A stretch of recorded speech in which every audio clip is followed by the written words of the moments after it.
कि डूब मरे मेरे भारत की सरकार डूब मरे। अब किसे कहेंगे? ये जनता कह रही है। यही डायलॉग जो मोदी जी मारते थे पहले, यही जनता उनको कह रही है कि इनको शर्म नहीं आती है, इनको शर्म नहीं आती है। ये नारी वंदन कहते हैं और बेटियों का वोट चोरी करने का काम करते हैं। ये कहते हैं कि हम छात्रों के साथ हैं। मेरे काशी के युवा, मोदी जी कह रहे थे, मेरे काशी के युवा बीएचयू में जाके कह रहे थे, वही बीएचयू में बेटी का गैंग रेप हुआ था। भारत साल में 2 करोड़ नौकरियां मिले चाहिए, कहाँ बा? 10 साल की केंद्र की सरकार और 7 साल की योगी जी की सरकार में मैं जहां भी जाके पूछती हूँ कि नौकरी मिलल बा, तो एक हाथ क्यों नहीं उठता है सरकार में? जैसे एक भाई अभी कह रहे थे कि जितने लव लेटर लीक ना हुए उतनी परीक्षाएं लीक हुई, उतने पेपर लीक हुए। दैनिक भास्कर का रिपोर्ट था, उन्होंने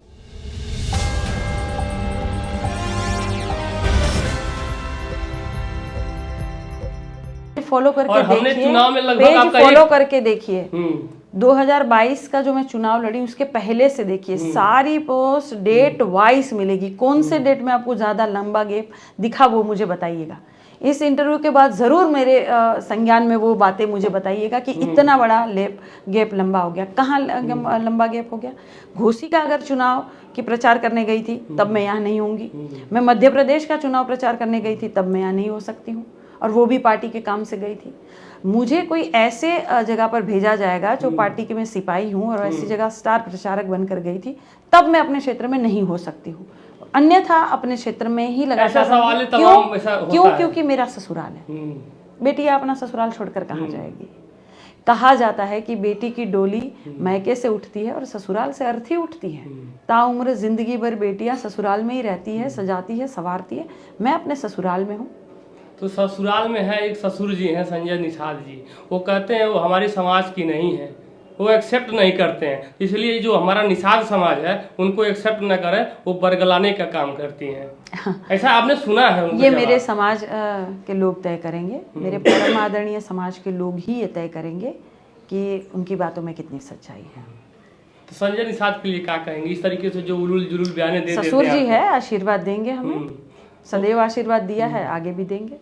उनका आपने कहा रही थी कुछ, जब मैं कहूँ तो चुनाव था उस समय मेयर का, उनका दिमाग खराब हो गया था, तो दवा ववा के लिए आप? नहीं, दिमाग कोई खराब नहीं हुआ था।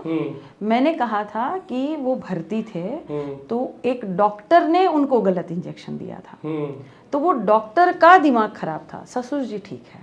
हम सोचे कि ससुर जी का दिमाग खराब हो गया था। नहीं, ससुर जी ठीक। तो काजल जी जब उस समय जो मुद्दा उठा रहे थी गोरखपुर मेयर के चुनाव में, गलियों में जा रही थी तो कचरे वगैरह बहुत ज्यादा थे, तो कचरे वगैरह खत्म हो गए कि अभी वैसे ही है? वो तो आपको देखना चाहिए, आपको देखना चाहिए। आप जाइए वहाँ, भ्रमण कीजिए और दिखाइए कि कितने मवेशी जानवर घूम रहे हैं, या कूड़ा कचरा कहाँ जगह जगह पर पड़ा हुआ है, नाली कैसे लबालब भरी हुई है, अंडर जो ग्राउंड शिविर बनने वाले थे वो बने कि नहीं।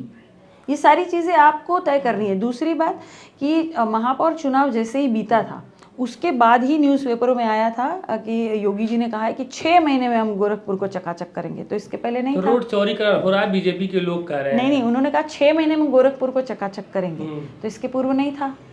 और करेंगे तो 6 महीने तो बीत गए, अब तो चकाचक हो गया होगा।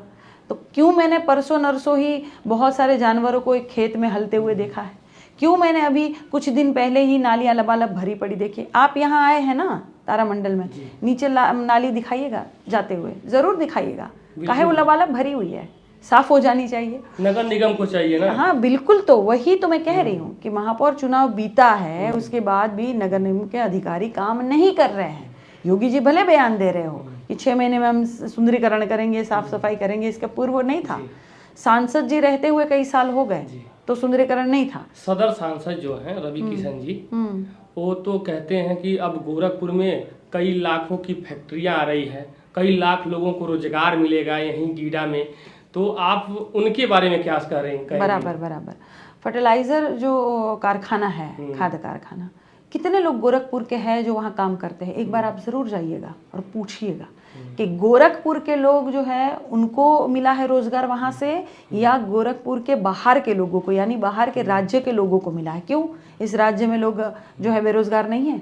यहाँ के राज्य के लोगों को नौकरी की जरूरत नहीं है? यहाँ के राज्य के लोगों को रोजगार की आवश्यकता नहीं है क्या?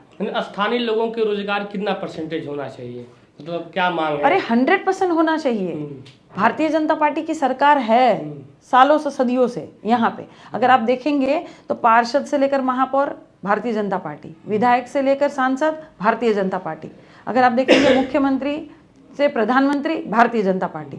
तो रोजगार ही रोजगार होना चाहिए, यहाँ तो गंगा बहनी चाहिए रोजगार की, है ना। यहाँ नौकरियों की भरमार होनी चाहिए, 1 साल में 2 करोड़ नौकरियां मिले चाहिए। कहाँ बा 10 साल की केंद्र की सरकार और 7 साल की योगी जी की सरकार में मैं जहां भी जाके पूछती हूँ कि नौकरी मिलल बा, तो एक हाथ क्यों नहीं उठता है? क्यों महिलाएं परेशान हैं? हाँ अभी आई थी पुलिस भर्ती वाला, तो देखो पेपर कैसे लीक हो गया, कैसे लीक हो गया पेपर। और आवेदन फीस 400 रुपया इन्होंने लिया, 70 लाख लोगों ने जो है वो आवेदन किया, 400 रुपया फीस आवेदन की, भरवाई फीस जो थी वो 150 रुपया और एडमिट कार्ड का 10 रुपया, मोटा मोटी हिसाब करे 560, तो ये हो गया। पेपर लीक का दोष किसको देंगे आप? हाँ किसको देंगे? सरकार हमारी है क्या? जिसकी सरकार है उन्हीं को ना दोष देंगे। ये सरकार में जैसे एक भाई अभी कह रहे थे कि जितने लव लेटर लीक ना हुए उतनी परीक्षाएं लीक हुई, उतने पेपर लीक हुए। ये दैनिक भास्कर का रिपोर्ट था, उन्होंने कहा था कि लिख के इस सरकार में जितना लव लेटर जितना नहीं लीक होता है उतना तो सरकार में वैकेंसियां के पेपर लीक हो जाएंगे। एक बार मोदी जी ने कहा था कि डूब मरे मेरे भारत की सरकार डूब मरे। अब किसे कहेंगे? ये जनता कह रही है। यही डायलॉग जो मोदी जी मारते थे पहले, यही जनता उनको कह रही है कि इनको शर्म नहीं आती है, इनको शर्म नहीं आती है। ये नारी वंदन कहते हैं और बेटियों का वोट चोरी करने का काम करते हैं। ये कहते हैं कि हम छात्रों के साथ है, मेरे काशी के युवा, मोदी जी कह रहे थे मेरे काशी के युवा, BHU में जाके कह रहे थे। वही BHU में बेटी का गैंग रेप हुआ था, भारतीय जनता पार्टी के कार्यकर्ताओं ने किया था। उसके बाद मध्य प्रदेश में जाकर वो दौरा कर रहे थे। एक बार भी मोदी जी के मुंह से एक शब्द नहीं निकला उस बारे में। तो उन छात्राओं के भी नहीं है, ये सरकार किसी की नहीं है। तो काजल निषाद जी रवि किशन को टक्कर कैसे दे पाएंगी? क्या आपके पास मोटो है? क्या मतलब वो तो कहते हैं रवि किशन जयकार हो रही है, हर हर महादेव होता है। रवि किशन जी को क्यों टक्कर दूं मैं? वो यहाँ के प्रत्याशी है क्या? भारतीय जनता पार्टी के प्रत्याशी कौन है? मुझे बताइए आप। भारतीय जनता पार्टी ने अपने प्रत्याशी घोषित ही नहीं किए हैं। और अगर रवि किशन जी है तो और अच्छी बात है, क्योंकि वो क्षेत्र छोड़कर भाग जाने वाले हैं, इसीलिए कि उन्होंने काम नहीं किया है। जनता के बीच में जाकर मैं कहती हूँ कि बहनी रवि किशन जी को देखी हो, तो कह रही है देखले हैं टीविया में। यहाँ तो नहीं देखले हैं, टीविया में आयल रहे एकदम से एक शूटिंग में। तो ये सारी चीज़ें हैं, तो जनता उनको जवाब देने का काम करेगी।